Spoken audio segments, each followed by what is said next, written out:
Karena Nabi sallallahu alaihi wasallam sebutkan, khairun nasi man tala umruhu wa hasuna amalu. Orang yang terbaik di antara kalian adalah orang yang panjang umurnya dan banyak kebaikannya. Kita sebutkan salah satu kisah yang terjadi di zaman Nabi sallallahu alaihi wasallam kepada salah seorang sahabat yang bernama Talhah bin Ubaidillah. Sahabat ini ikhwatul Islam, ada salah seorang sahabat Talhah, dan Talhah itu nama yang terbaik. Kenapa Talhah nama yang terbaik?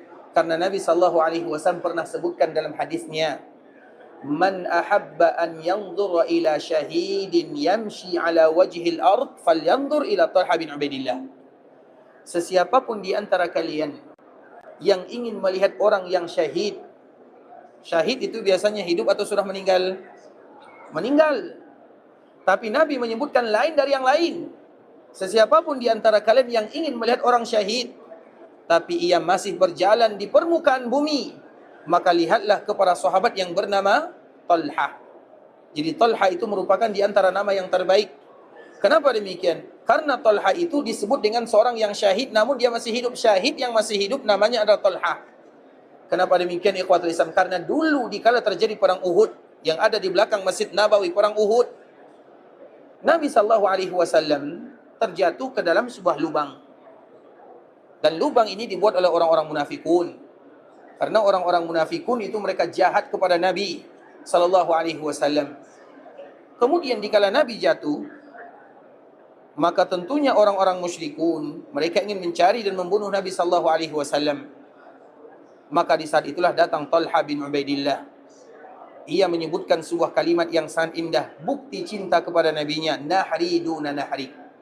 Ya Rasulullah, ya Rasulullah, biarkan leherku yang terputus asalkan engkau selamat dan hidup.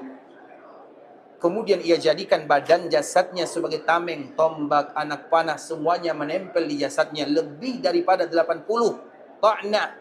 Ta'na itu tusukan, tapi Allah masih berikan kepadanya umur. Dia tidak syahid. Sehingga para sahabat menyebutkan, perang Uhud semuanya milik Talhah. Perang Uhud semuanya milik Talhah.